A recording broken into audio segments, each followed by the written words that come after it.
Hello everyone and welcome to our webinar, Education Security 101. Thanks for joining us. And whilst everyone is still getting signed in, we'll just go over a few housekeeping items. Please think of questions throughout the webinar and direct them to the Q&A section. We'll be answering them throughout and at the end of the webinar. This webinar is going to be recorded and we will share that recording with you shortly after the webinar is finished. And if we don't get to all of your questions, we will follow up with you afterwards. Reaching out to info@jamf.com will also get you in contact with someone at Jamf quickly. My name is Matt Pullen. I work in the product marketing team here at Jamf, focusing on education.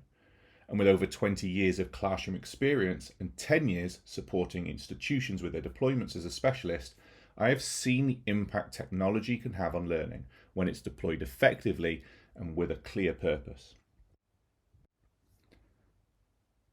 We have a lot to cover here today. For those new to Jamf, we'll kick off with a quick overview of Jamf and how we have a long history of supporting education institutions to succeed with Apple. We'll then dive into some cybersecurity terminology to help understand the different types of threats and challenges that face education, before moving into some information around how you can reduce the risks from data breaches, phishing attacks, and other cyber threats. We'll then take a look at some best practices to help you achieve a cybersecurity framework, before finishing up with some ideas around how you can develop an incident response plan, all integral to making sure that your institution is safe and secure.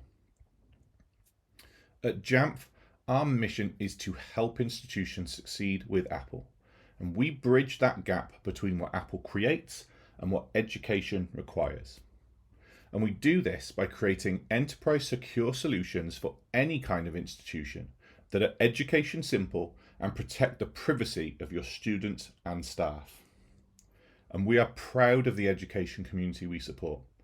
Jamf is now helping over 40 million students globally succeed with Apple across over 40,000 schools via one-to-one or shared Apple devices.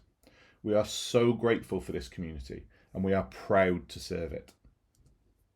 And we're the only company in the world that provides complete management and security for an Apple first environment. Our ability to manage, secure, and extend the Apple experience with deep integrations with Microsoft, Google, and other education solutions helps deliver a complete experience in education, opening up new learning and teaching opportunities. And one other major benefit of choosing Jamf for our exclusive focus on Apple is our history of and commitment to something we call same-day support. Now, same-day support means less work for you, faster access to new Apple features for your end users, and better control for your admins. So that's a brief overview of Jamf. And let's start off by just going over some of the terminology that we see around cybersecurity. There are many different terms used that cover various types of attacks. Understanding what the threats are can go a long way to making sure you are protected from them. Let's start with phishing. Phishing in the context of education refers to a type of cyber threat or attack where cybercriminals attempt to deceive students, faculty, staff, or other members of an educational institution to obtain sensitive data such as login credentials, financial data, or personal information. These attacks typically involve fraudulent emails, websites, or other communication methods that mimic legitimate sources, making it appear as if they are from the institution, a trusted entity, or an individual. Phishing attacks often target educational institutions because they maintain a wealth of valuable information, including student records, financial data, research findings, and intellectual property. If attacked by a phishing attack, that can disrupt education by compromising the confidentiality and integrity of data, potentially leading to unauthorized access to student records or that intellectual property. Such breaches can harm the reputation of an educational institution, and we should definitely keep an eye out for these. Malware in education refers to malicious software or code designed to infiltrate, disrupt, or compromise the digital systems and networks used by educational institutions, students, faculties, or staff, And malware can have various forms and impacts on education. Malware tends to come in different types. You may see this in form of viruses, different types of code that can attach to legitimate programs and cause damage. Worms that are self-replicating malware that spread across networks and systems without any human intervention. Ransomware, which we'll talk about in a little bit more detail later. Some of the implications for education here again impact on that disruption of learning. Malware disrupts the availability and functionality of education systems, including learning management systems, email services, and other digital resources.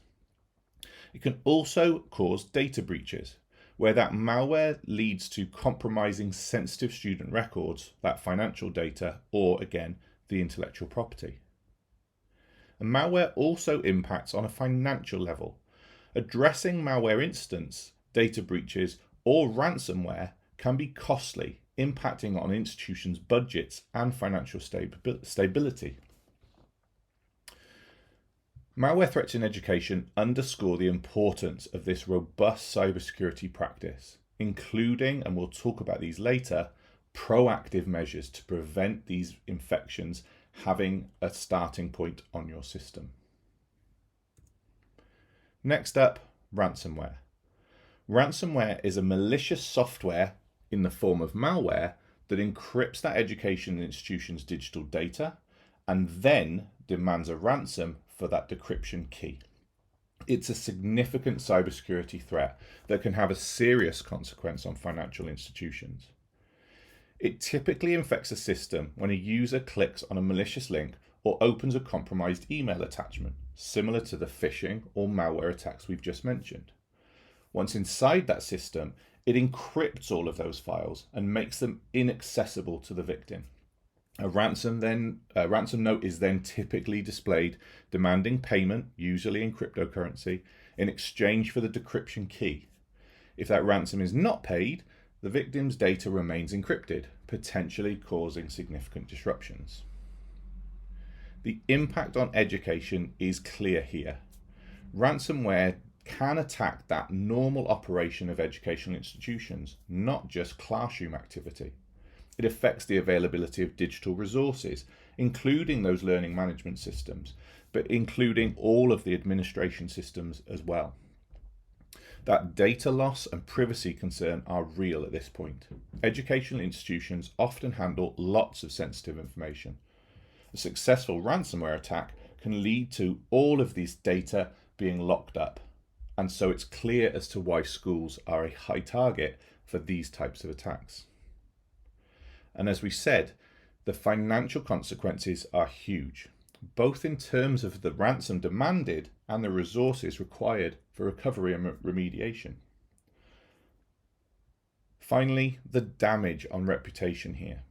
High-profile ransomware attacks harm an institution's reputation, potentially affecting student enrollment. The perception of inadequate cybersecurity could negatively impact on that institution's image. Now, ransomware is a persistent and ever-evolving threat to education institutions, and it underscores that need for strong cybersecurity measures and preparedness. Education institutions should invest in proactive cybersecurity strategies and ensure that they have a robust incident response plan that we'll talk about later to help effectively manage and recover from these types of attacks. And then there's cryptojacking. This is a form of cyber attack where malicious actors use the computing resources of an education institution to mine for cryptocurrency without the consent or knowledge. It's a relatively stealthy and resource-intensive attack that can have several implications for education institutions. It works by cryptojacking, attacking the victim's computer processing power to mine for that cryptocurrency. This leads to a noticeable slowdown in the performance of those affected devices. That unauthorized use of those computing resources disrupts those educational systems, resulting in sluggish computers that can hinder classwork or administrative tasks. Education institutions may also incur increased electricity and hardware maintenance costs due to the intensive use of their resources being used for this crypto mining. And cryptojacking can be an indicator of a broader security issue within the institution's network. It may suggest that other vulnerabilities exist that need to be addressed to prevent further attacks. Education on cryptojacking and its signs is crucial for students and faculty and staff to recognize when their devices are being exploited. Training can help raise awareness and prevent future incidents. Finally, there's some other terminology that you may need to be aware of to support this. Unpatched software and vulnerabilities. There is an exploitation of known security vulnerabilities in software or hardware that's not been updated with security patches. You get these security updates on a fairly regular basis. They're not always to do with the operating system. Oftentimes, they're to do with the security of the device to make sure these types of threats can't affect your system. Identity theft. This is where stealing of your personal information is used to impersonate you by an individual. Often the goal of this is financial gain or accessing that sensitive data. And finally, social engineering. These manipulative tactics can be used to deceive individuals in providing information or access to systems. This can be used for that data theft, financial fraud, or other malicious purposes. And what are the challenges here for education? Educating users about the dangers and threats is a great way to ensure that your network is protected and that the internet is used in an effective way. It also goes beyond the institutional use of the internet. Here we can start to think about the role of education as being not for a sole purpose, in this case protecting the school systems, but educating the users to also protect themselves regardless of the device and location. Building a digital awareness program means that students and staff will develop a much broader understanding of what is safe and how to avoid these threats that we've mentioned. Many countries already have these digital curricula that promote that safe use of the internet, an approach much more effective than restricting total access, as it means students are protected due to their own knowledge and understanding, not just because they use a school device. So how do we go about reducing the risks of these data breaches, phishing attacks, and other cyber threats?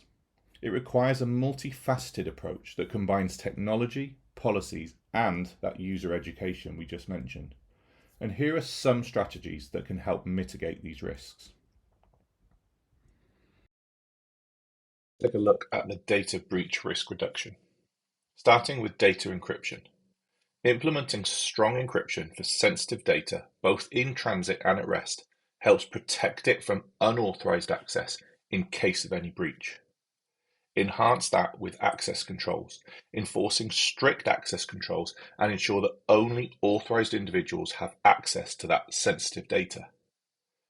Regular patching and updates are key to making sure that all your software systems and applications are both up to date with security patches for you to know all about those known vulnerabilities.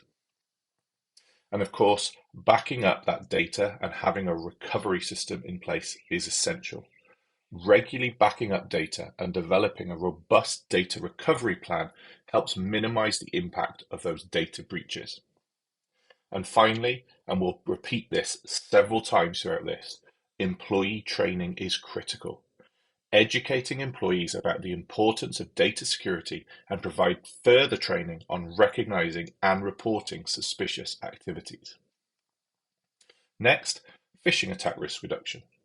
Again, highlighting the importance of that user training. Cybersecurity awareness for employees and students is essential, teaching them to recognize those phishing emails and other social engineering attempts. Further enhance that with email filtering. As we mentioned, one of those key areas that people are trying to exploit is email, trying to deceive the end user. Implementing advanced email filtering systems helps detect and block those phishing emails before they even reach those users' inboxes.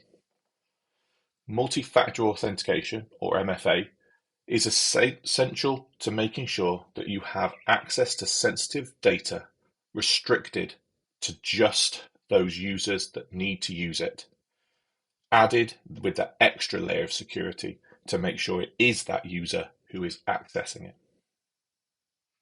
And URL inspection. Use those URL inspection tools to identify malicious or suspicious links in any of those emails or websites being utilized. And finally, phishing simulation exercises are really useful. Conducting these simulated phishing attacks on employees and students helps gauge their readiness and improves their response to real-time attacks. And finally, some of those wider cyber threat risk reductions. Having a regular security audit on your system helps you collect all of that vulnerability information and then help you identify and address any weaknesses shown in your systems. Patch management is also a key part of making sure that your software is up to date.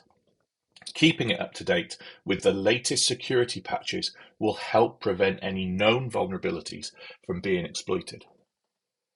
Network segmentation also helps protect that network and limit the lateral movement of attackers if they do breach one area of your network. And we've talked about the importance of users or their role in potentially being the attack. Following the principle of least privilege, grant only those users that need permission based on their roles within the institution.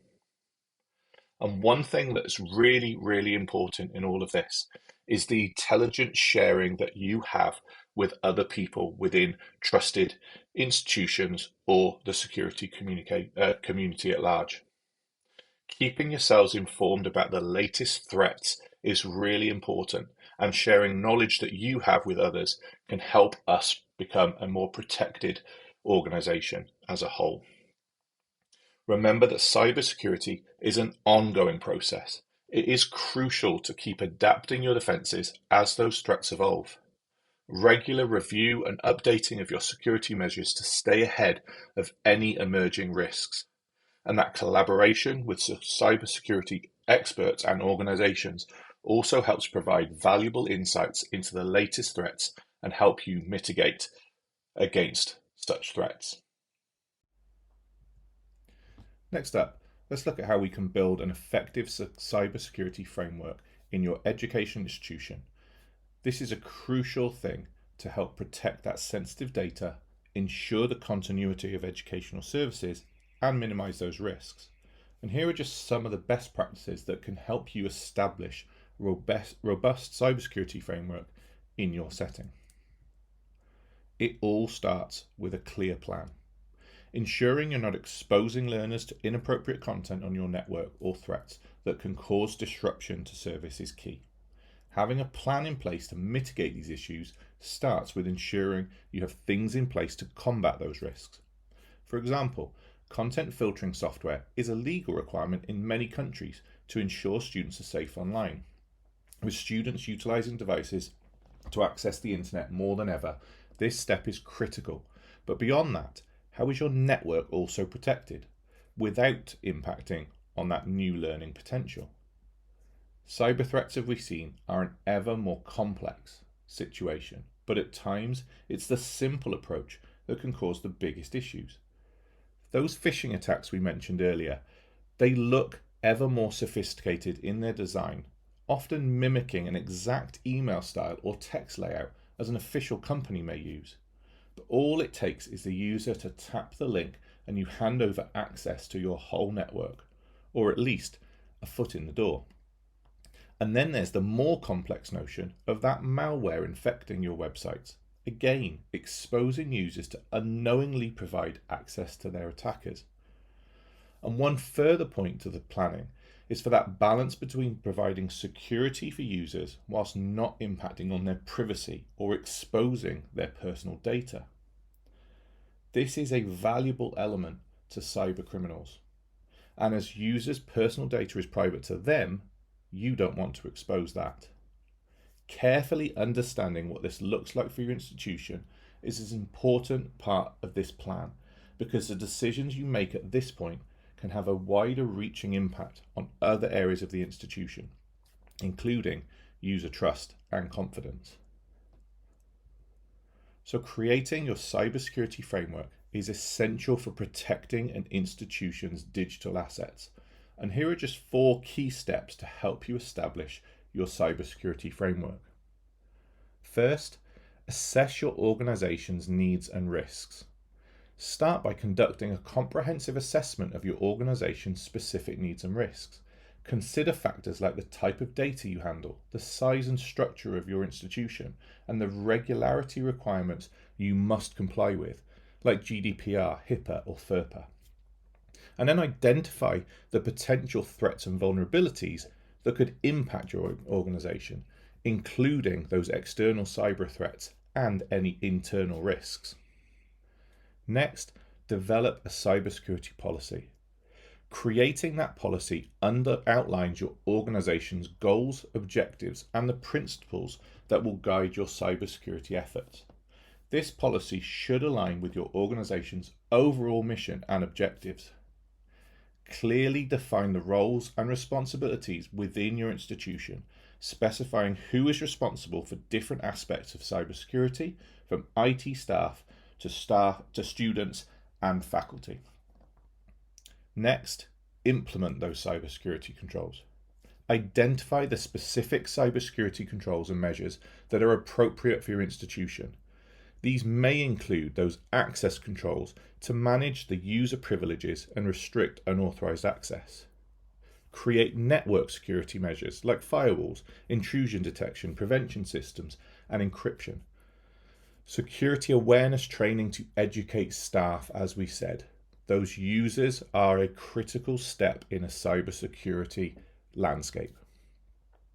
Regular software updates and patch management will also help address any vulnerabilities in your system. And finally, and we'll go into more detail about this later, creating an incident response procedure to help manage and recover from any potential cybersecurity incidents. And finally, regular monitoring and improvement. Implementing those ongoing monitoring systems will help identify and respond to threats and vulnerabilities. Use security information and event management or SIEM systems to monitor your network and your system activity.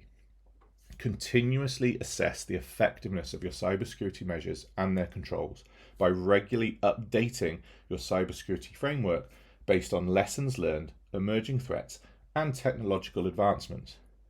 Conduct those cybersecurity audits and vulnerability assessments to identify any weaknesses in your systems and address them proactively. These steps from the foundation of cybersecurity framework help you remember that creating a cybersecurity framework is not a one-time activity. It is an ongoing process that requires constant vigilance and adaptability to the evolving threat landscape. And as we said, collaboration with cybersecurity experts, threat intelligence sharing, and staying informed about emerging threats are essential for an effective framework. So like we said, developing an incident response plan for cyber threats in an education institution is essential to effectively manage and recover from those security incidents. And here are some steps on how you can help create such a plan. Your plan may involve several different areas, and developing this incident response plan is not a one-time task. It is an ongoing process that requires continuous improvement, testing, and refinement. It's also essential to involve all stakeholders in the planning and execution of the plan to ensure a coordinated response to any cyber threats in your education environment. We can look at these sections to identify an approach to creating this incident response plan for your cybersecurity response is crucial for effectively managing and mitigating these security incidents. These are just 4 key steps to help you establish an incident response plan for your educational institution. First, the preparatory phase. Define those key roles and responsibilities so that people know who needs to do what at which points. This team should include IT professionals, legal counsel, communication experts, and senior management, clearly defining who is responsible for what during any incident. Asset inventory. Creating an asset inventory of your digital assets and systems within your institution, including student data, research data, and any critical applications, can help ensure that you know what needs to be protected. Then, have a risk assessment. Conducting a risk assessment identifies those potential threats and vulnerabilities specific to your institution, helping you prioritize your response efforts. Establishing an incident classification system helps categorize those incidents based on their severity and their potential impact, again helping you prioritize your response. Developing clear procedures for identifying these incidents, including unusual network activity, malware infections, unauthorized access, and other signs of security incident, helps ensure that you can detect these incidents promptly. And then create a process for reporting these incidents, including guidelines for how and when incidents should be reported, ensuring that incident reporting channels are well defined and accessible to all users of your systems.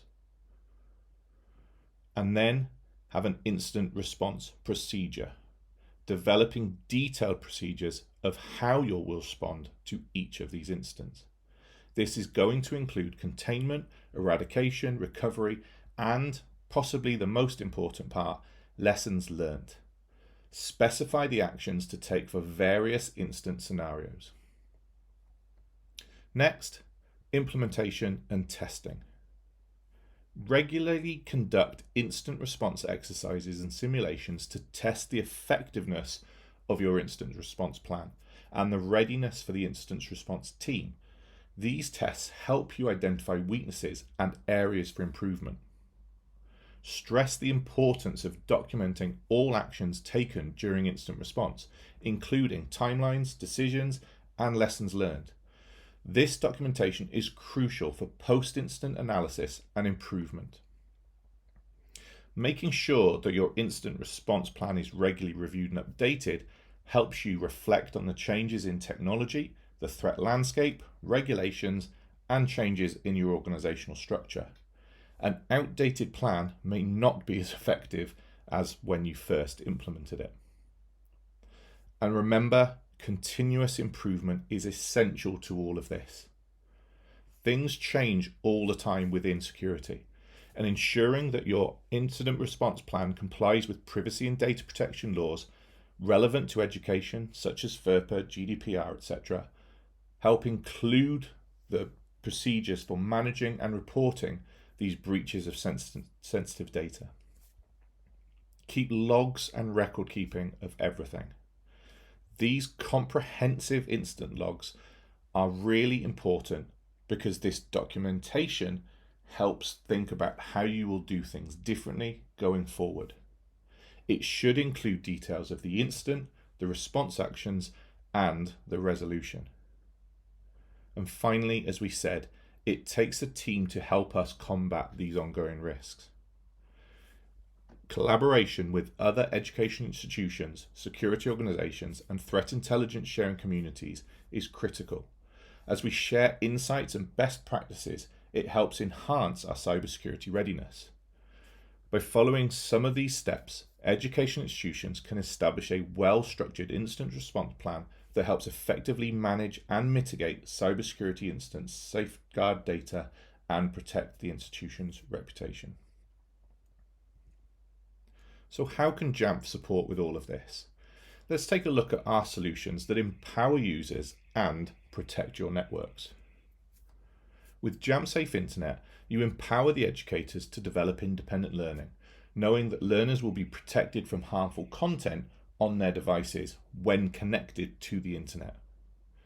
Learners are able to learn online whilst educators know that the content they are searching for has been filtered based on set categories such as gaming, gambling, or adult. You can even filter it down to the bandwidth being used to make sure your network stays efficient. But Safe Internet also makes sure that users are protected from those phishing attacks that we spoke about earlier. These are becoming ever more sophisticated, and as we said, replicate what an official email might look like. This added benefit is that it doesn't just protect the learner whilst on the school network, but also if the device goes home. Jamf Safe Internet provides a console integrated with Jamf School or Jamf Pro that makes deployment and syncing simple. When it comes to student safety, this is essential and it just works.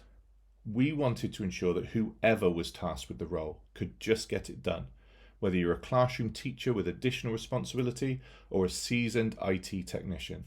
Safe Internet was designed to make the role easier for you. Good security starts with that management of devices, then extends into specific security measures such as content filtering as the first wall to stop access to unwanted websites. Then we offer deeper support with specific network threat prevention. Utilizing Jamf reporting to identify web traffic to support the investigation of those potential threats. Jamf Safe Internet uses a tried and tested technology combining elements of our enterprise products, all of which are already being used by customers around the globe. Safe Internet harnesses the enterprise power, but in a focused way that makes it simple and easy to use with workflows that are tailored for education. Jamf Safe Internet not only applies close content filtering policies, but also evaluates network risks in real time using our threat intelligence engine, Miriam. This means teachers and students are also protected from those phishing attacks, spam, or malicious network threats, which are often delivered through those socially engineered attacks, as we've seen earlier on. So let's quickly recap on what we've covered today. First, we've just had an overview of some of the key terminology used within cybersecurity to make sure people are aware of the different types of attacks that institutions are becoming ever increasingly victim of. We've then started to look at some of those ways that you can reduce the risks of data breaches or those phishing attacks before moving into that idea of best practices around creating a cybersecurity framework and an incident response plan. Finally, highlighting how Jamf with Jamf Safe Internet helps you give the technology that extra security coverage that it needs to mitigate against these attacks and keep focus on learning and teaching within your institution. Now, this is just the start of a journey. This webinar is designed to just help spark a thought process, giving you an insight into the possibilities and information around security awareness for your institution. We also have some additional resources that can help with your support around that ongoing discussion of cybersecurity in education. Please check out our Cyber Essentials in Education ebook, covering lots of the things that we've discussed today and how it can support you going forward. And of course, we have our Jamf Nation, a proven community that is home to over 100,000 Apple IT-focused individuals that learn from each other and discuss best practices. They have a wealth of resources and access to third-party tools that can support you in your deployment of devices. You can create a free account today and join in the discussion. We also have our marketplace, full of tools and resources that help make the Jamf platform even more useful to our customers, with integrations with companies like Shobi, Salamander Soft, or Explain Everything, and many, many more, taking your Apple devices even further. You buy to get what Apple offers, Jamf makes it work at scale and with a purpose, and then you can extend it to support that classroom learning. And that's it for this session. I hope you found this really insightful and learned some new information to help keep your institution safe and protected.